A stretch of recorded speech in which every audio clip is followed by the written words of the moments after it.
तो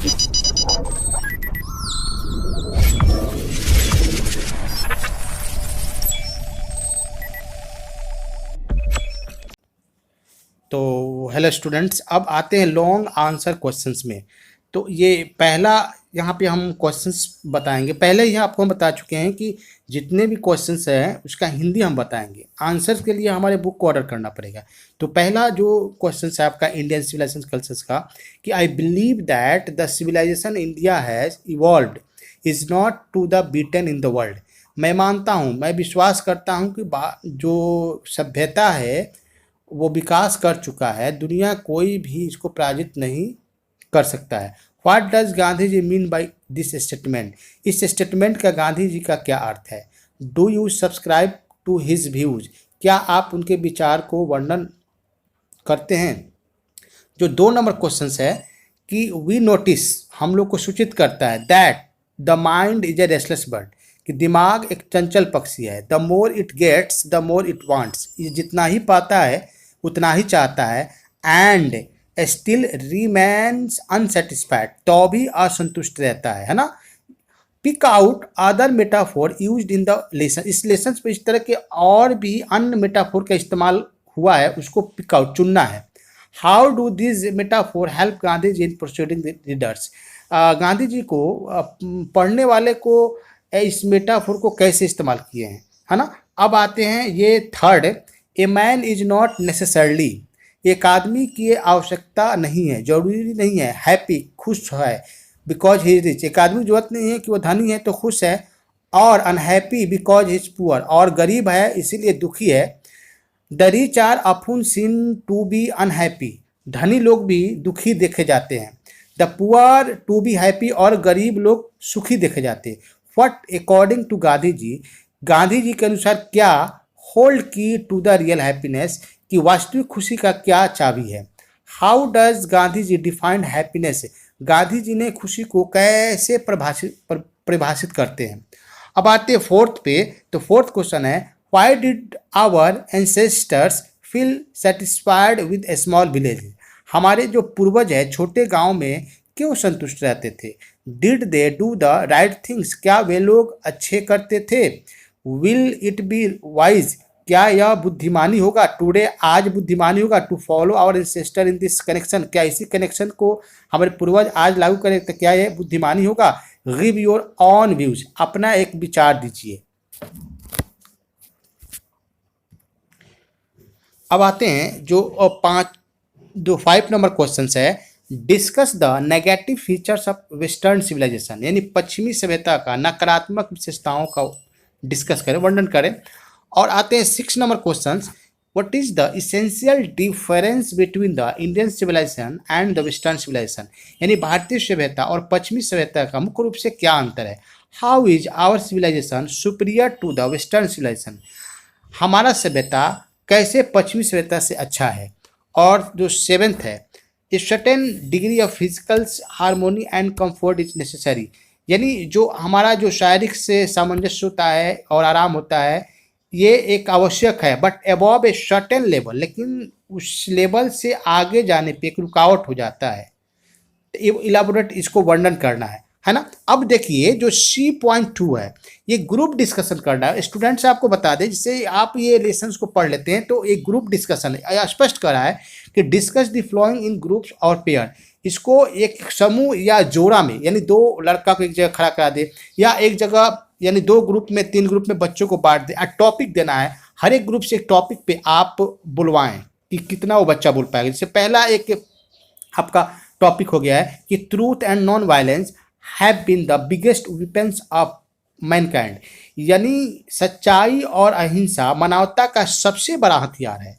इस पे ग्रुप से बुलवाना है। मान लीजिए एक ग्रुप बोल रहा है कि definitely according to Gandhi ji, supposing that our country became free on 15 August 1947, the main role of the independence of Gandhiji and Gandhiji, the main 2 weapons, truth and non-violence, definitely this weapons is important for our nation। तो ये बच्चा मान लीजिए एक देता है, दूसरे discussion करेगा, तीसरा, ऐसा करके हम डिस्कशन कर सकते हैं। जो तीसरा है कि high thinking can not go along side high living, यानी उच्च जो सोच है वह उच्च रहन सहन के साथ नहीं रह सकता है। यानी ये है कि जहाँ उच्च सोच होगा वहाँ पे उच्च रहन सहन नहीं रहेगा, जहाँ उच्च रहन सहन होगा वहाँ पे उच्च सोच नहीं हो सकता है।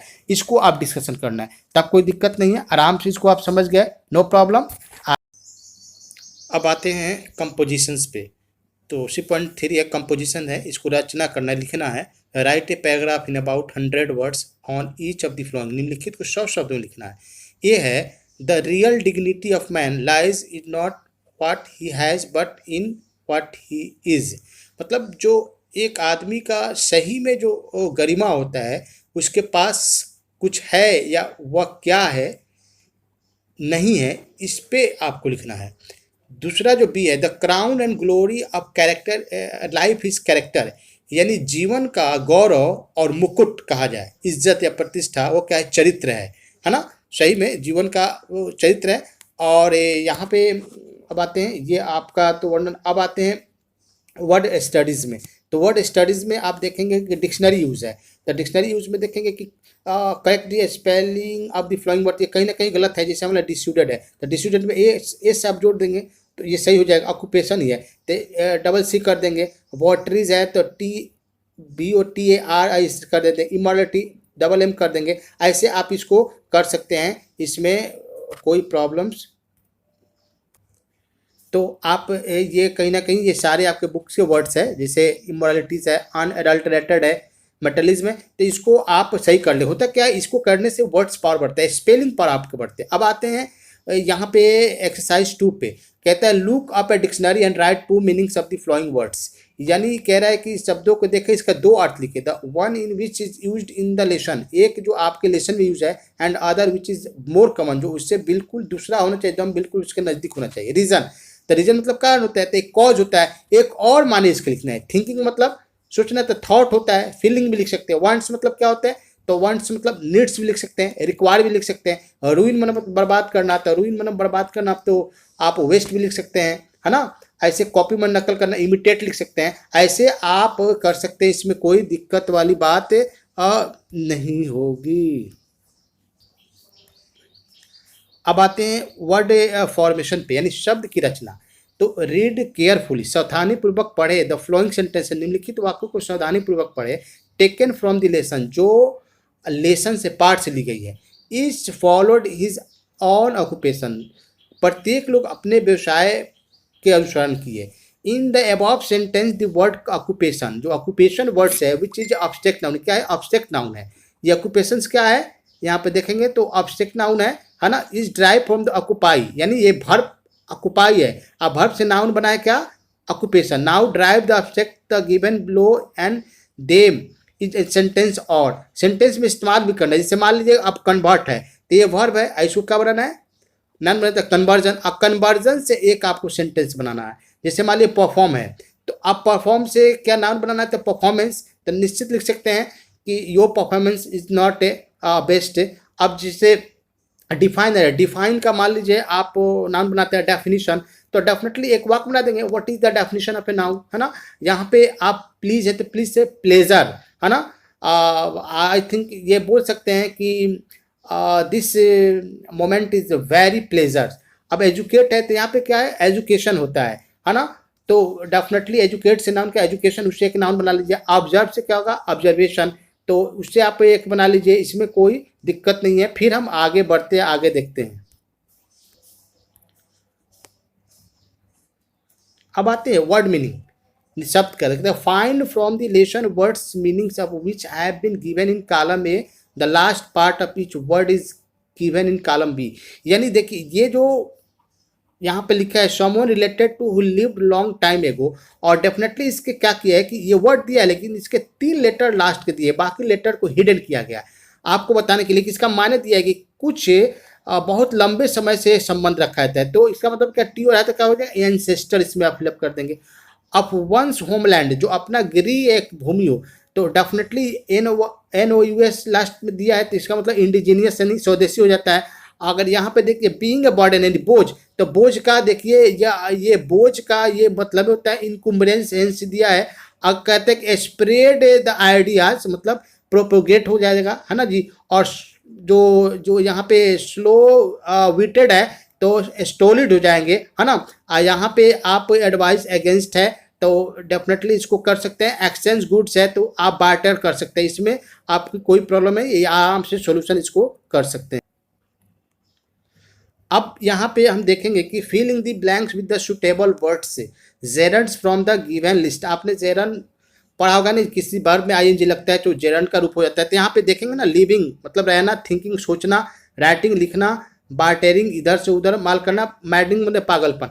अब जो पहला आपका जो है प्रयाक्स डैश इज नॉट वेरी लिजेबल, यानी प्रयाक्स का जो क्या है ये राइटिंग है, तो इसमें क्या करें राइटिंग भर देंगे। दो है the police could not control the, कौन से भीड़, पुलिस जो है भीड़ को कंट्रोल नहीं कर सकती, कौन से भीड़, यानी यहाँ पे क्या होगा ये मैडरिन से। और थर्ड जो होगा यहाँ पे वी आर इन डेंजर, हम लोग खतरे में है, क्यों जी, तो ये जो है ना क्षणिक लाभ के लिए हम लोग माल इधर उधर करते हैं, मतलब ये थ्री कर देंगे यहाँ पे, है ना। अब आते हैं यहाँ पे फोर कि Gandhi ji always live in a simple, क्या, तो सिंपल यहाँ पे क्या होगा, यहाँ पे लिविंग कर देंगे। और Amandeep dash was cute play, तो एक बच गया तो थिंकिंग कर देंगे। अब इसमें कोई दिक्कत नहीं, आगे बढ़ते हैं। अब है जो D.4 फ्रेजेस है, कह रहा है कि रीड द लेसन केयरफुली, फिर मतलब कि पार्ट को सावधानीपूर्वक पढ़े एंड फाइंड आउट, पता लगाए the sentence in which the following phrases have been used, कि कौन कौन से फ्रेजेस इस्तेमाल हुए। Then use the phrases in sentence, और ये जो फ्रेज दिए गए हैं इसको सेंटेंस में यूज करना है। अब मान लीजिए और भी आप जब लेसन्स पढ़ रहे हैं ना, तो आप पहले फ्रेजेस के बारे में जब हम ग्रामेटिकल से स्टार्ट करेंगे तो फ्रेजेस आपको बताएंगे क्लोजेस में क्या डिफरेंटेड है। लेकिन यहाँ देखते हैं एक्सरसाइज यहाँ पे सॉल्यूशंस करना है, तो सेटिस्फाइड विथ मतलब ये संतुष्ट, संतुष्ट के साथ संतुष्ट होना, इसको कह रहा है कि आपको एक वाक्य बनाना था, I am not a satisfied with your answer, हो जाएगा। बी सूटेड, तो बी सूटेड आप लिख सकते हैं कि western civilisation is to be suited to west, यानी जो पश्चिमी सभ्यता है वो पश्चिम के लिए सूटेड है। बिलीव इन मतलब विश्वास करना, नहीं Gandhi ji believes in a non violence, हो गया। किलिंग से वैसे ही वाक्य बना सकते हैं, इन्वेंट मतलब बेकार, तो इससे वाक्य बना सकते हैं। अब वो आते हैं यहाँ पे जो ग्रामर्स है उसको देते हैं, read the flowing sentences from the lesson carefully, फिर कहता है निम्नलिखित वाक्य को सावधानीपूर्वक पढ़े। वी आर डेजल्ड, हम लोग बाय द मटेरियल प्रोग्रेस, मैंने मटेरियल प्रोग्रेस के हम लोग चकाचौंध की दुनिया में खो गए हैं। That western science is made, जो पश्चिमी सभ्यता ने जो चीज़ बनाई उसको देखकर हम लोग उसमें खो गए हैं।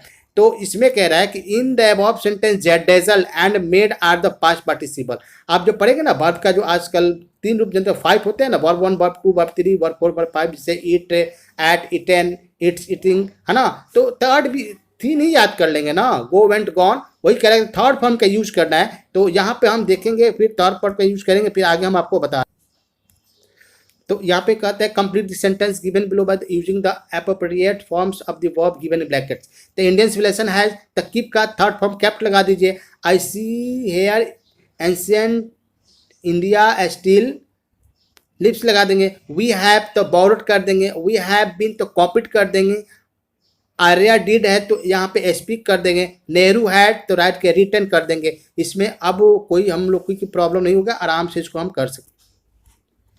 अब आते हैं यहाँ पे study the flowing sentence from the lesson, ये भी लेसन से लिया गया, इसको अध्ययन करना है। वी नोटिस, हम लोग को सूचित करता है that mind is a restless bird, कि दिमाग चंचल पक्षी है। The more it gets the more it want, जितना ही पाता है उतना ही चाहता है। Make the use of double comparative, इसमें डबल कंपैरेटिव्स का यूज हुआ है in the above sentence. Look at the example given in table, अब टेबल पे एग्जांपल दिया गया है, उससे कुछ काम करना है। तो देखते हैं टेबल में क्या दिया गया है, उस पर हम लोग, तो यहाँ पे आप देख सकते हैं डबल कंपैरेटिव दिया है। कह रहा है कि the harder you work the better you achieve, जब जितना ही मेहनत करेंगे उतना ही उपलब्धि प्राप्त करेंगे। The more she earns the more she want, वो जितना ही कमाता है उतना ही चाहता है। ऐसे आप और भी 8 को सेंटेंस बना लीजिए तो अच्छा रहेगा। अब आगे कह रहा है कि from 10 sentence of your on choice in this page पे 10 पे 10 वाक्य बनाना है, ठीक है ना। अब आते हैं एक्टिविटीज, गतिविधि पे। Gandhi and Nehru lived in the same era, Gandhi और नेहरू एक ही युग में रहते थे। Both of them played very significant role in building of modern India, आधुनिक भारत को खड़ा करने में इनका दोनों आदमी का बहुत रोल था, बहुत महत्व था। आस्क फॉर हिस्ट्री और पॉलिटिकल साइंस, आपने इतिहास और राजनीतिक के विज्ञान के जो शिक्षक हैं, कंसल्ट उनसे पूछिए या संपर्क कीजिए रेफरेंस बुक से, और उनसे बुक कोई पता लगाइए। Find out their views on civilisation and modernisation, सभ्यता और आधुनिकीकरण के बारे में जो बेहतर किताब है उस किताब को लेकर आप पढ़ें। Do a project work on India march toward the modernisation, और एक प्रोजेक्ट वर्क करना है कि भारत जो है कि कैसे आधुनिकीकरण के तरफ मार्च कर रहा है।